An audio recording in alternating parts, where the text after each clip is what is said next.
Shalom, shalom, shalom. We are going to continue talking about this.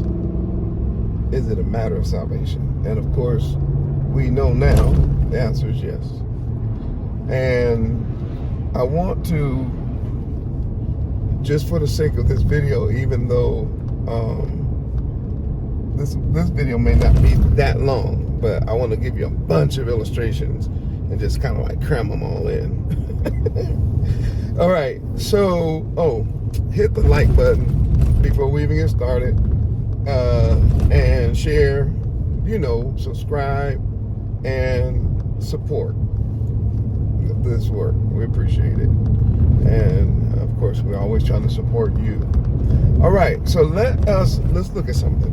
When we left off talking about this matter of salvation, we saw that as a nation,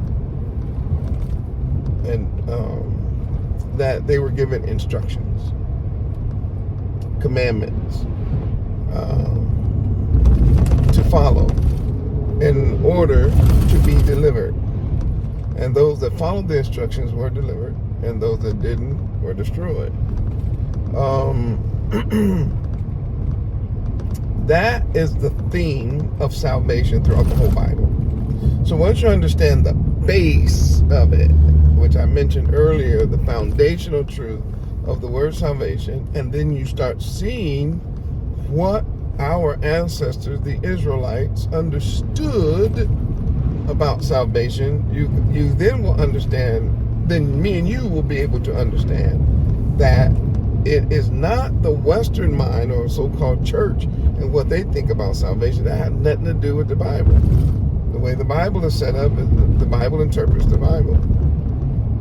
So all throughout Scripture, and I'll just name a few so that you can see it, that what I'm saying, no matter what.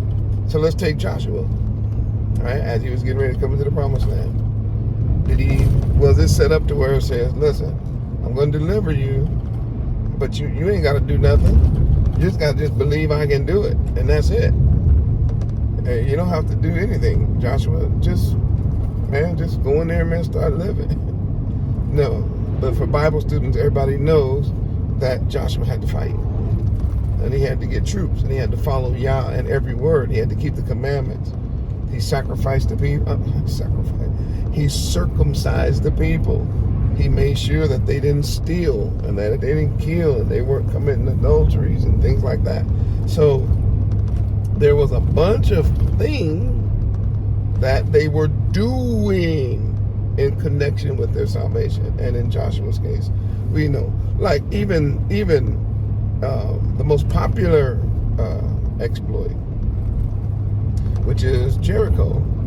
When we studied Jericho, Yah told him how the walls. Now, yes, Yahuwah brought the walls down, but Joshua had to lead his army to march around those walls every day. And I think they did it every day for 7 days.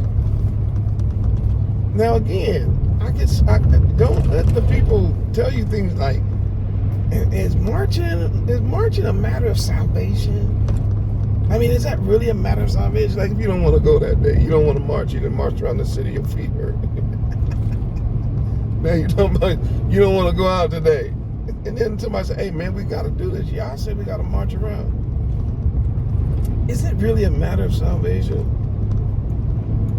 So those kind of questions were never asked because everybody knew the answer. Those were what we call a rhetorical question. Everything Yah tells us to do concerning salvation, we got to do it. So Jericho, they had to march, right? And I could go on down the list. All right, let's take Gideon. And didn't Yah do it for Gideon? But didn't Gideon didn't he tell, he went and got the men, right? And then he made them do what? Go get lamps and shout. They had to participate. If they would not have got the lamps, I know that might sound simple, but all they did was get lamps. But they had already proven their manhood and their faithfulness to Yah before the lamps and lifting up their voices like trumpets in the pots. But if they had not done the small thing, like go get the lamp, even if they didn't understand it, you want us to go get lamps? How's that? What that got to do with salvation?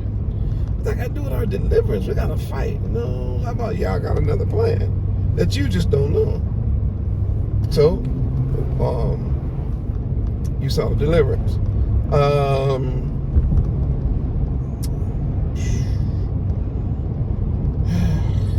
You can, I mean, to be honest, every time the nation of Israel is delivered from anything, there was something that the people had to do where they participated in their deliverance. They had to obey Yah. Even in extra biblical books like the Maccabees, that whole book is about how they had to fight valiantly.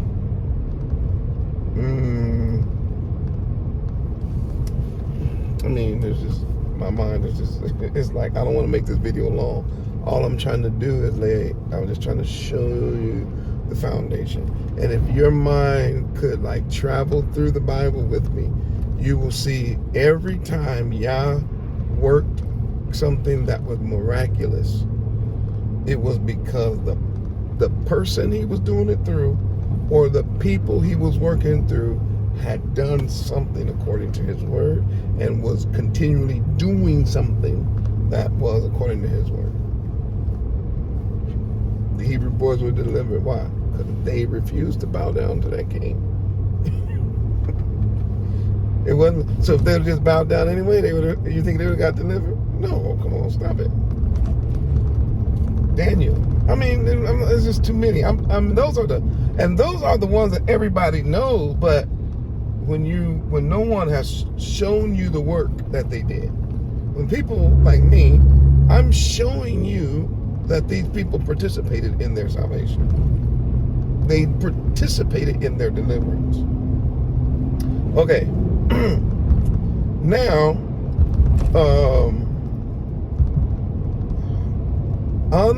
on the next video, because now that I've given you that, you can like do some homework and just start going through every place in the Bible where there's deliverance and look for what that person did. If they did something, Yah delivered them, no doubt about that. I'm not taking nothing away from Yah now. But I'm saying that the people Yah delivered did something every time. Now, in this next video, we're gonna take it a step. We're gonna take it a step higher because I want to talk about. I want to focus the attention on the deliverance that our King brought to the nation of Israel in the next video. So until then, one love, Zion. Continue to pray for me, and I'm praying for you. Support the work. We supporting you. Like and share the videos if you can, and understand something. We are not some kind of just bystanders in this work. When it comes to the deliverance from the house of Israel, Yah has given us instructions, and we must follow his instructions if we want to be delivered. I'm going to leave it right there. Until the next video. All right. Shalom, shalom.